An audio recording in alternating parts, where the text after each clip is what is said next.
Lição 10. A intercessão pelos Efésios. Meus queridos irmãos, a paz do Senhor, estamos de volta em mais um momento EBD, Congregação Maiobão, Avenida 13, Área 13. E neste momento eu convido a todos para uma palavra de oração, em nome do Senhor Jesus. Pai eterno, em nome de Jesus, aqui estamos mais uma vez, quando diante de Ti nos colocamos com o propósito, Senhor, de sermos instrumentalizados pelo Senhor para a edificação dos nossos irmãos e para a glória do Teu nome. Abençoa, Senhor, este momento especial de ensino da Tua palavra, a nossa escola bíblica. Que o Senhor esteja abençoando os Teus servos que irão comentar, bem com aqueles que estarão ouvindo, que possam absorver a Tua palavra, em nome de Jesus. Amém. Queridos, nós hoje vamos estudar a lição de número 10, 7 de junho de 2020, que tem como tema a intercessão pelos Efésios. E está baseado na carta aos Efésios, que é a carta que estamos lendo nesse trimestre, no capítulo de número 3, do versículo 14 ao 21. O texto áureo vai dizer: por causa disso me ponho de joelho perante o Pai de nosso Senhor Jesus Cristo, qual toda a família nos céus e na terra toma o nome. Efésios 3, 14 e 15. A verdade prática diz: devemos interceder pelos eleitos de Cristo para que eles sejam fortalecidos de poder, vivam em comunhão e exercitem o amor de Deus. A lição ela tem como objetivo geral aprender a eficácia da oração no fortalecimento e restauração, bem como crescimento espiritual da Igreja de Cristo. E também refletir acerca dos propósitos da oração do apóstolo Paulo no poder do Espírito, destacar a necessidade de a igreja estar arraigada e fundada no amor de Deus, conscientizar de que Deus é capaz de fazer muito além do que pedimos. E nós temos, mais uma vez, a participação e a cooperação nesta exposição dos nossos professores, professor Batalha, nosso superintendente, e o professor Amorim Filho, que estarão também dando a sua participação brilhante neste ensino a todos vocês. E aí, professor Amorim, nós vamos trabalhar hoje uma lição também importante no contexto da vida cristã, que trata da oração pelos santos. E o primeiro ponto já vai tratar sobre, o primeiro ponto vai nos falar sobre corroborados com o poder do Espírito. O professor Amorim estará comentando para nós, nesta oportunidade, acerca deste primeiro ponto de nossa lição. Meus amados irmãos, nós, mais uma vez, temos o prazer e a satisfação de estarmos nos desbruçando mais uma vez convosco diante da palavra de Deus, e o nosso desejo é que os irmãos desfrutem conosco desse momento sublime nas nossas vidas. Antes de nós adentrarmos no tópico citado aqui pelo pastor, eu quero dar ênfase ao texto áureo, ao texto áureo da nossa lição, Efésios capítulo 3, versículo 14 e o versículo 15. Paulo diz: por causa disso, me ponho de joelhos perante o Pai e de nosso Senhor Jesus Cristo, do qual toda a família nos céus e na terra toma o nome. Nesse texto, queridos, a gente vê a ênfase que o apóstolo Paulo ele dá tratando da importância vital da oração, Por causa disso me ponho de joelhos perante o Pai. Só a título de curiosidade também, Estas palavras, elas não refletem a postura usual dos judeus. Ao orarem, pois, estes geralmente ficavam de pé. Isso a gente vê no Novo Testamento, mais precisamente nos Evangelhos, né? Marcos 11, 25, Lucas 18, versículo 11 ao 13. Pôr-se de joelho é sinal de profunda humildade, uma posição adequada para o crente orar, embora isso não exclua e nem diminua todas as demais posturas, pois o que mais importa é a intercessão íntima e não a exterior. Graças a Deus por isso. Também nós não devemos nos apresentar diante de Deus sem objetivos definidos. Se você for observar a ênfase que Paulo dá, a gente vai levar em conta o contexto, né? E precisamos saber também o que nós vamos orar. Então não é de forma aleatória, tem que ter objetividade, saber o que eu vou orar. Nesta segunda oração, Paulo dá a impressão de ter descoberto a força moral e espiritual para estar na presença de Deus em oração.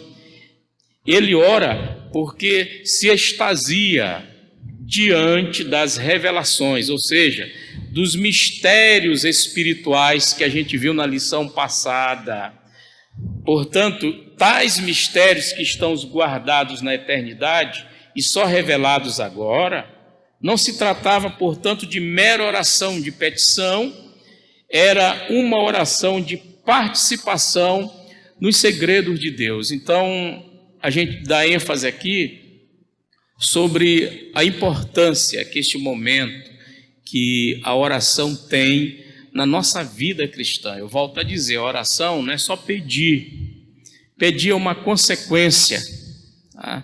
Acho que a gente deve primeiro se prostrar, se curvar, reverenciar, adorar. O restante vem como consequência do meu quebrantamento, do meu momento diante do nosso Deus.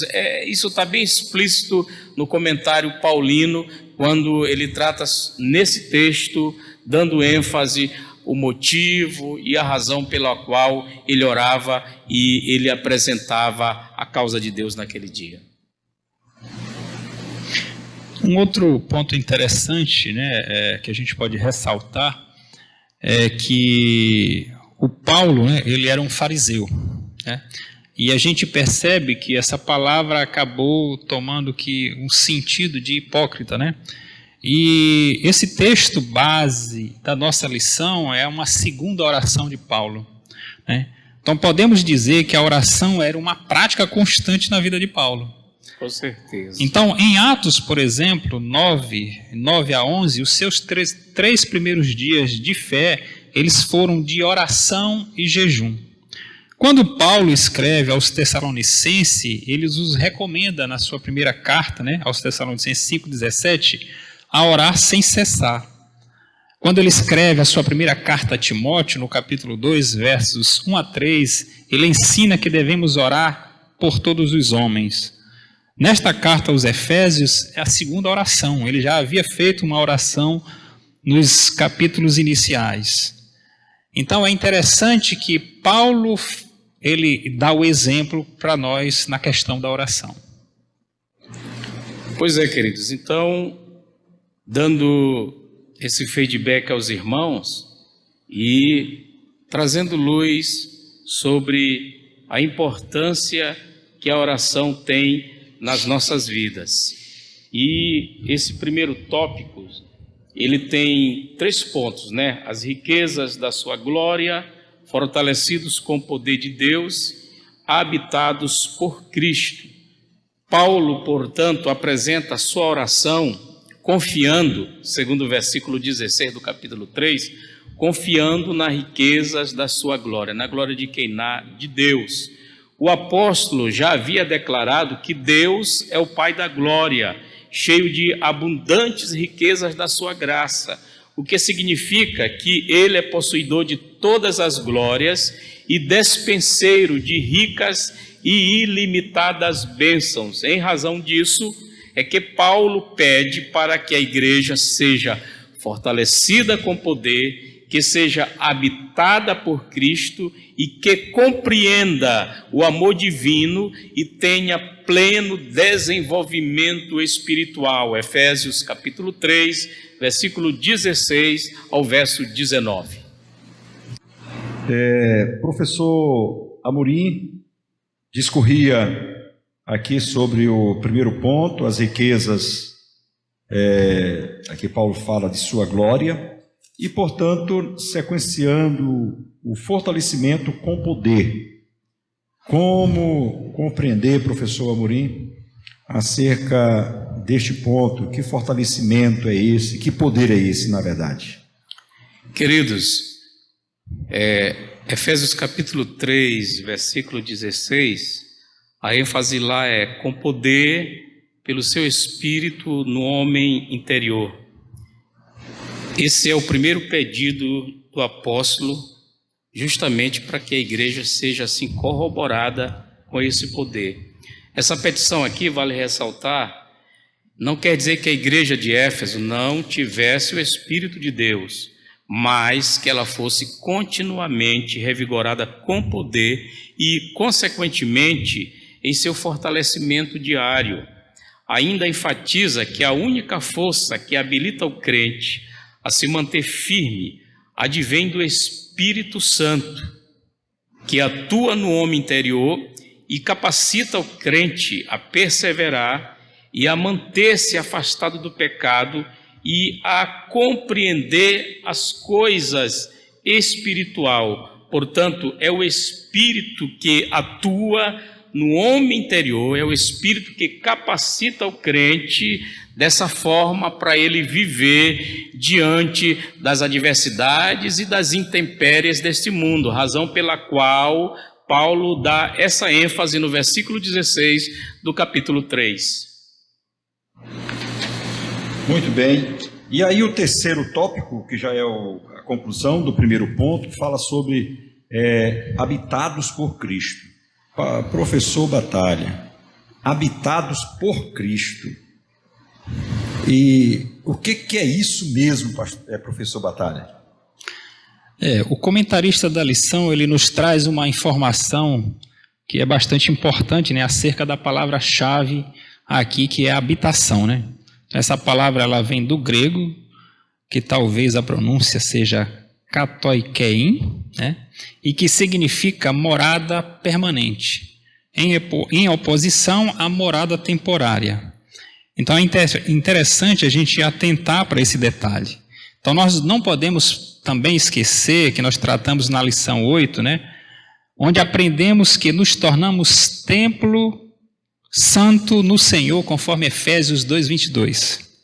Também do que falou o Senhor Jesus Cristo em João 14:23, que diz assim: se alguém me ama, guardará a minha palavra, meu Pai o amará.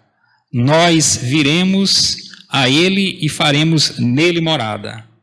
Mas nós só poderemos ser essa habitação permanente de Cristo se nós formos corroborados com poder pelo Espírito Santo. O poder do Espírito Santo tem um objetivo claro, que é de fazer de nós a habitação de Cristo, promover a unidade que é o fim da obra salvífica, conforme João 17:21. De modo que não mais vivamos, mas Cristo viva em nós. Paulo, quando escreve aos Gálatas, no capítulo 2, verso 20, ele diz assim: fui crucificado com Cristo. Assim já não sou eu quem vive, mas Cristo vive em mim. A vida que agora vivo no corpo, vivo-a pela fé no Filho de Deus, que me amou e se entregou por mim. O que Paulo está a nos ensinar é que sem Cristo a igreja não pode subsistir às forças do mal. Quando Cristo habita em nós, passamos a ser odiados pelo mundo. É isso que a palavra de Deus nos diz, João 15:18-20. E para citar um exemplo do que ele fala nesse texto, somente o versículo 19, diz assim: se vocês pertencessem ao mundo, ele os amaria. como se fossem dele. Todavia vocês não são do mundo, mas eu os escolhi tirando-os do mundo, por isso o mundo os odeia. Portanto, precisamos desse poder de Cristo nas nossas vidas para que de fato nos tornemos essa morada. Muito bem. Queridos irmãos, esta lição ela é realmente, bem como as demais, de uma profundidade muito grande, e cada detalhe que a gente estuda, que a gente lê no comentário, enriquece, obviamente e claramente, o nosso conhecimento para a glória de Deus e para a edificação de nossas vidas. O segundo ponto vai falar sobre arraigados e fundados em amor. Bem, o amor é a mensagem central do Evangelho de Cristo. Um dos propósitos da oração de Paulo foi que a igreja entendesse a necessidade, o amor de Deus, né? Inclusive nós estamos falando nas quinta-feira e falamos quinta-feira passada no nosso trabalho de doutrina, a mensagem que foi transmitida, nós falamos sobre o fruto do Espírito. E o amor é a virtude que abre caminho para as demais. O amor é a plataforma para todas as demais virtudes a que se refere Paulo aos Gálatas, quando ele trata do fruto do Espírito. O amor, a virtude cristã. A virtude cristã. E quando falamos de amor, em todos os aspectos, no aspecto macro da palavra, na sua essência, nós vamos dizer então que é uma necessidade gritante nos dias atuais, não somente que falemos sobre esta virtude cristã, mas que vivamos, acima de tudo, esta virtude. É assim, professor Amorim, que a gente compreende e precisamos absorver desse modo, não é verdade? Pois sim, pastor. O que a gente percebe é que Paulo pede este fortalecimento no amor, pois com esta corroboração com poder pelo Espírito Santo, tem o apóstolo a certeza que os destinatários desta epístola poderão perfeitamente compreender com todos os santos a largura, o comprimento, a altura e a profundidade do amor de Cristo, que excede todo entendimento, para que eles sejam cheios de toda a plenitude de Deus. O amor de Deus, ele está além do nosso entendimento, diz o apóstolo nesse texto, né? Inclusive isso me faz lembrar o hino 396 da harpa cristã, né? Que eu até anotei, muito além do nosso entendimento, alto mais que todo pensamento e glorioso em seu sublime intento, é o amor de Deus sem par. João revela nesse texto, 1 João capítulo 4, versículo 8, João revela esta impossibilidade de mensurarmos tal amor quando afirma também no versículo 3,16 do seu livro, que Deus amou o mundo de tal maneira, sem poder dimensionar este grande amor, provado pela vinda de Cristo para morrer em nosso lugar. Este é o amor de Deus. E aí, professor Amorim, essa expressão arraigados e fundados, muito forte a expressão arraigados e fundados no amor. O que quer isso dizer, na verdade? A gente lê essa carta de Paulo, e principalmente esse texto que nós estamos lendo, a gente percebe que Paulo, ele tinha empatia, né? Ele tinha empatia pela igreja, assim como todas as demais. E aqui a gente passa a entender e a compreender a dimensão, o porquê de estarmos arraigados, o porquê de estarmos abalizados. E aqui está, irmãos, a ênfase de nós amarmos uns aos outros, de sentirmos muitas das vezes a necessidade do nosso próximo e podermos fazer como Paulo fez, não somente sentir, mas que na medida do possível estendamos as nossas mãos e nos coloquemos à disposição daquele irmão para ajudarmos, para orientarmos, para orarmos. Enfim, eu entendo nessa perspectiva, sermos empáticos, tá? E sendo assim, com certeza nós estaremos dentro daquilo que Paulo tanto almejava e almeja nesse texto sagrado. E aí o versículo de número 18 da leitura bíblica em classe vai dizer: poderdes perfeitamente compreender com todos os santos, qual seja a largura, o comprimento, a altura e a profundidade. Aí o versículo 19 diz: e conhecer o amor de Cristo que excede todo entendimento, para que sejais cheios de toda a plenitude de Deus. E aí o professor Batalha vai comentar a intensidade do amor de Cristo no próximo bloco. Meus irmãos, Paulo anteriormente, ele tratou do nosso amor, em que devemos ser arraigados e alicerçados, que foi o tópico que o irmão Amorim comentou. Agora, do amor de Cristo, e ora para que nós conheçamos esse amor. Então ele reconhece que nós precisamos de força para amar e poder para compreender o amor de Cristo. E conhecer, a gente não pode esquecer que tem um significado bíblico de ter relacionamento, de intimidade, experiência e envolvimento. Então Paulo ora para que nós possamos compreender o amor de Cristo em suas plenas dimensões. Qual a largura, qual a altura, comprimento e profundidade. E há comentaristas que advertem para que não sejamos demasiadamente literais na interpretação, porque pode ser que o apóstolo tenha exagerado na retórica e na hipérbole poética. Outros, porém, acreditam, como nós, ser legítimo dizer que o amor de Cristo é suficientemente largo para abranger a totalidade da humanidade, suficientemente comprido para durar por toda a eternidade, suficientemente profundo para alcançar o pecador mais degradado e suficientemente alto para levá-lo ao céu. O verso 18 nos diz que a compreensão destas dimensões do amor de Cristo ocorre com todos os santos, ou seja, nós precisamos da totalidade do povo de Deus para entendermos a totalidade do amor, desse amor de Deus. Todos os santos juntos, judeus e gentios, homens e mulheres, jovens e velhos, com toda a sua diversidade e experiência.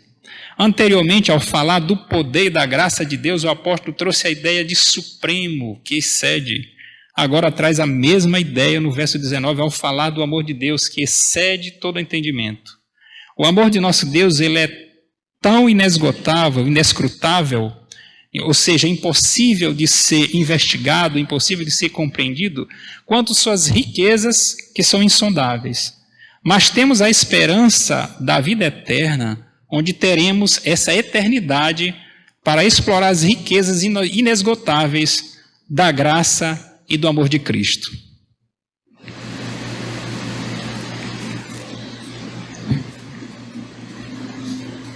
Queridos, agora nós vamos partir para o terceiro ponto de nossa lição.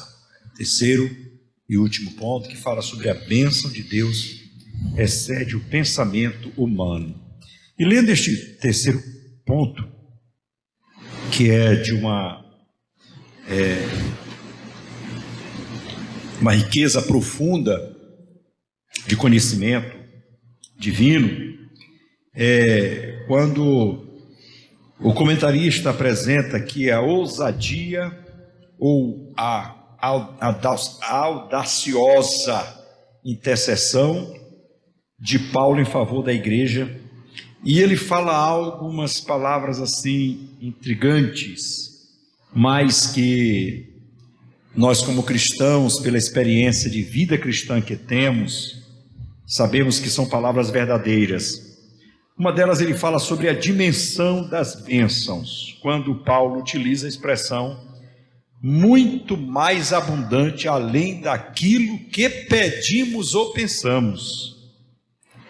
De fato, meus irmãos, meu irmão, minha irmã, nós temos experiência com isto. Deus, o nosso Pai, em sua infinita misericórdia, Ele nos abençoou, Ele nos abençoa, Ele nos atende, em alguns momentos, muito mais, com muito mais daquilo que pensamos ou pedimos. Certamente que o irmão, a irmã já teve a experiência de pedir algo a Deus em oração e se surpreender com a resposta divina, porque Deus foi além daquilo que você pediu, até mesmo daquilo que você pensou, por causa da dimensão, da grandeza das bênçãos de Deus. Professor Amorim, acredito que o irmão tem também esta experiência de vida, né? Com certeza, pastor. E quando a gente lê esse texto, a gente procura, nessa mente limitada, dimensionar, né? O quanto Deus, que é o nosso despenseiro, tem sempre algo melhor e reservado para nós. E a ênfase aqui de Paulo é justamente essa: muito mais abundantemente, além daquilo que pedimos ou pensamos. Isso indica, irmãos, que o Deus, o nosso Deus, tá? Ele pode fazer, tá? Ele ultrapassa em muito nossos melhores anseios e desejos.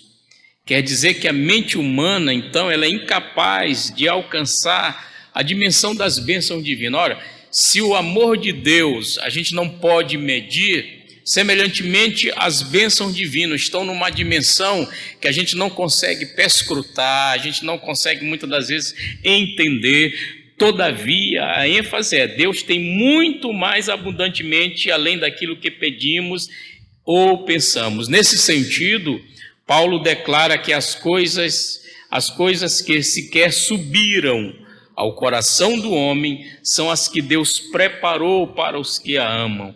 Essa instrução mostra que os pensamentos do Senhor são muito mais altos do que os nossos pensamentos. Isso o profeta messiânico falou lá no capítulo 55, versículo 9. Desse modo, o poder divino que age na vida do crente e suas bênçãos disponíveis são impossíveis de dimensionar. A grandeza do poder do nosso Deus é capaz de responder ou de estar além das mais corajosas orações feitas por nós.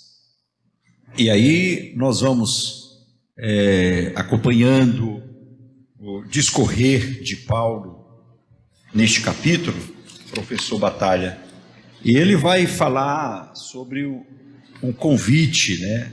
Aliás, ele vai fazer um convite à adoração.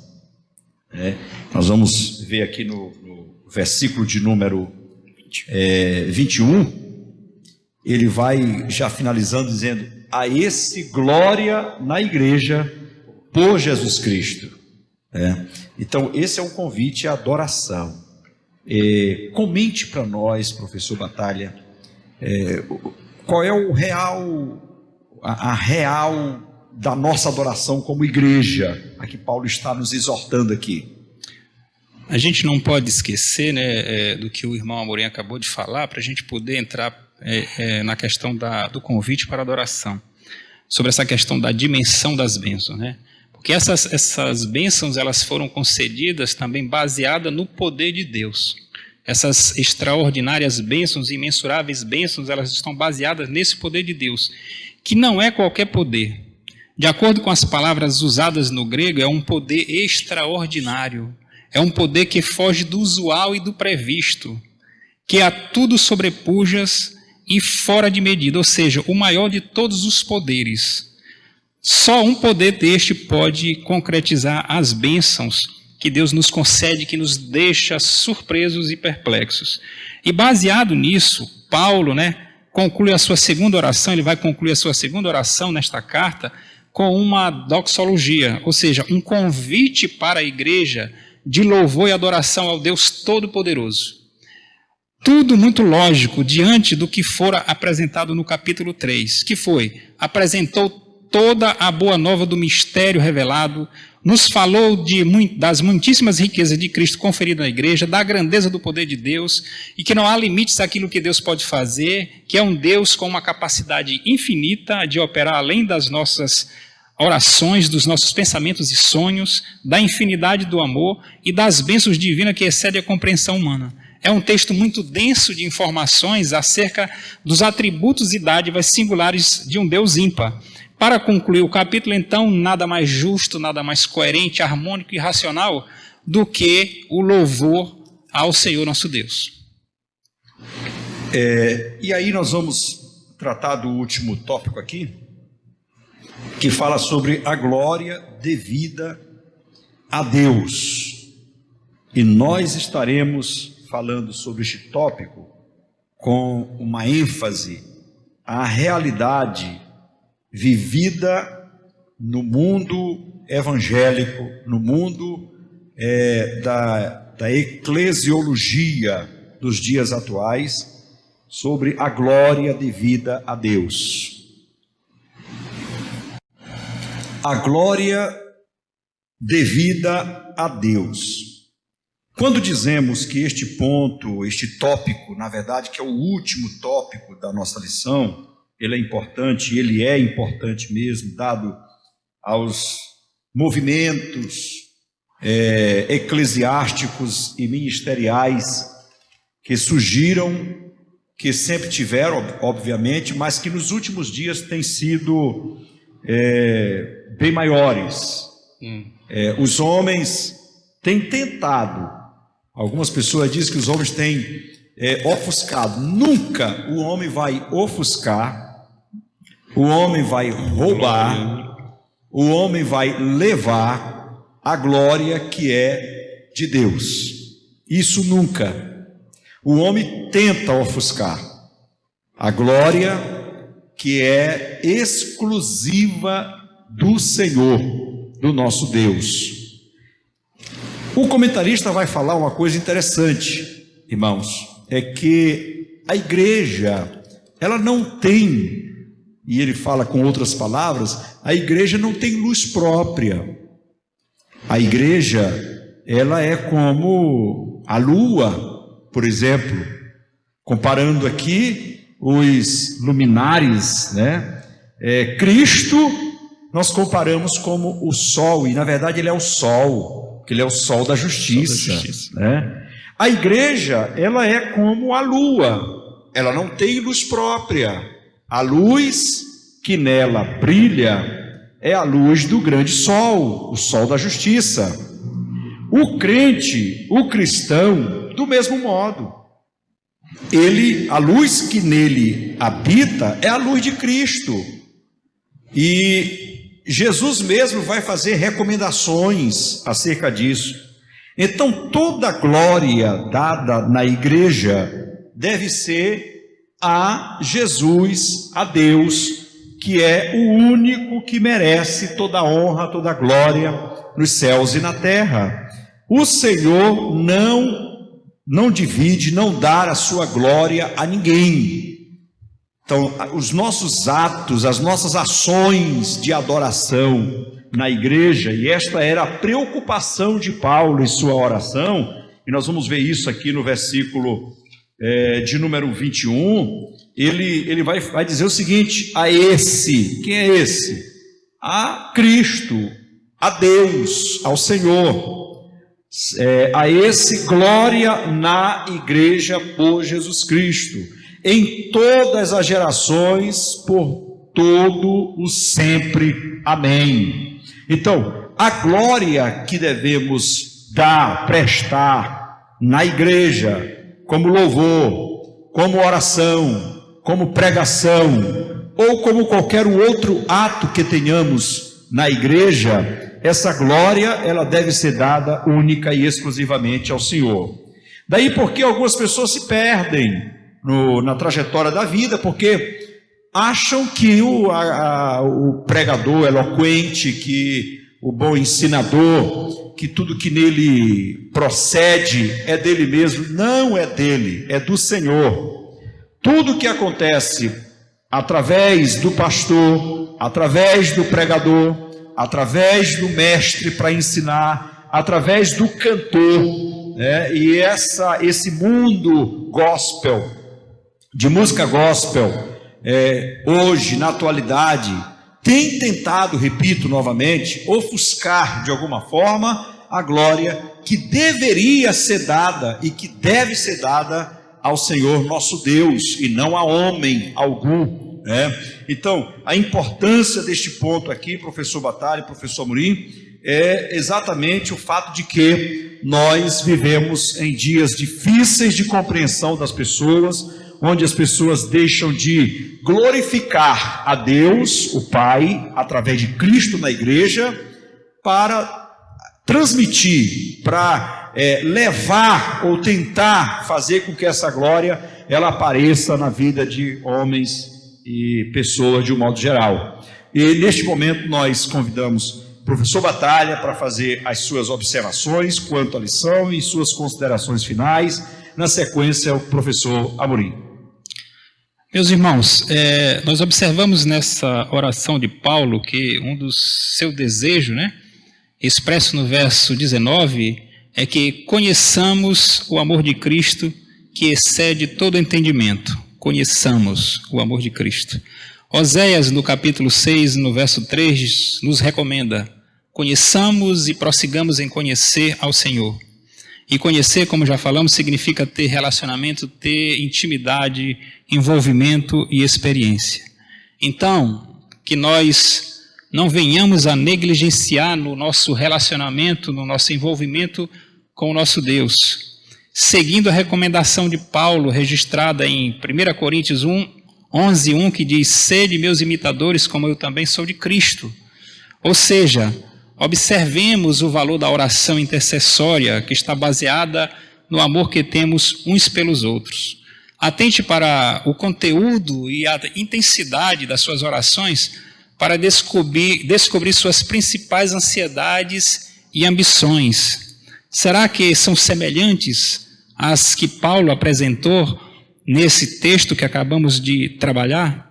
Nestes dias tão próximos ao arrebatamento da igreja, há grande necessidade de manifestarmos em nossas orações as mesmas ansiedades e ambições manifestadas pelo apóstolo. Que possamos pensar nisso. Queridos irmãos, eu quero aqui também fundamentar sobre o que o pastor falou há pouco, sobre a glória devida a Deus, e eu lembrei aqui de um texto do livro de Atos capítulo 12, do versículo 20 ao 25, eu não vou ler todos, mas o texto vai falar sobre Herodes, E o versículo 20 vai dizer que ele, vestido em trajes reais, sentou-se no trono e as pessoas dirigiam-lhes a palavra. E o povo exclamava: é a voz de um Deus e não de um homem. No mesmo instante, o anjo do Senhor o feriu, porque não deu glória a Deus. Como o pastor já falou com bastante ênfase, infelizmente hoje nós vivemos aquele evangelho onde o homem é o centro das atenções, é o chamado antropocentrismo. O homem é o centro e Deus fica de lado. E a gente aprende aqui nesta lição que a igreja nunca terá glória em si mesma, pois toda a glória é exclusivamente tributada para Deus por intermédio da obra de Cristo. Portanto, queridos, eu quero finalizar aqui falando que a experiência de Paulo nesse texto era de preservar o cristão, e ele demonstra isso nas suas orações, pelo menos apresentando 4 princípios basilares, que são o fortalecimento de poder. Nós, a igreja, precisamos do poder de Deus para enfrentarmos o nosso dia a dia. Segundo, a presença plena de Cristo. Cristo deve estar no nosso cotidiano, não somente nos nossos atos litúrgicos, mas no nosso dia a dia. Jesus Cristo, nosso Senhor, deve estar presente na nossa caminhada. E ele fala mais sobre o intenso exercício do amor de Deus e a necessidade dessa prática entre a comunidade cristã. Portanto, que nós estreitemos as nossas relações, amemos, sejamos empáticos uns para com o outro diante das situações, demonstremos isto em amor também. E o contínuo crescimento espiritual até encontrar a perfeição. Esse talvez seja um dos mais importantes, porque nós ainda vivemos na terra, estamos na terra e nós almejamos os céus. Para tanto, precisamos aqui nesta terra buscarmos e nos adequarmos às normas e preceitos que Deus nos deixou através da Bíblia. Portanto, que Deus abençoe a todos em nome de Jesus Cristo. A intercessão pelos Efésios. Esta é a nossa lição que comentamos aos irmãos para este domingo. E esperamos, sinceramente, que tudo que foi falado, bem como aquilo que está escrito em nossa lição, possa fortalecer a tua fé, animar o irmão a interceder, a orar. E enquanto aqui ouvíamos o comentário desta lição, me veio à mente o poder da intercessão. E Jesus, a exemplo disto, intercedeu por todos nós. João capítulo 17, que é ali a intercessão de Jesus, né? Ele usa o capítulo para interceder e ele ora, ele intercede. Ele intercedeu pelos apóstolos que estavam com ele naqueles dias, intercedeu por você, intercedeu por nós, e até hoje o efeito desta intercessão é grande. E Paulo orou pelos crentes de Éfeso, e que naturalmente também esta intercessão que Paulo fez pelos irmãos daquela igreja foi de grande valia, e ele dá-nos o exemplo, nos instrui para que assim possamos proceder. Que Deus abençoe a sua vida, que você seja um companheiro de intercessão. Oremos uns pelos outros, ore pelo seu irmão, para que Deus fortaleça a fé de cada um e possamos viver uma vida de experiência contínua com o Senhor. Deus abençoe em nome de Jesus.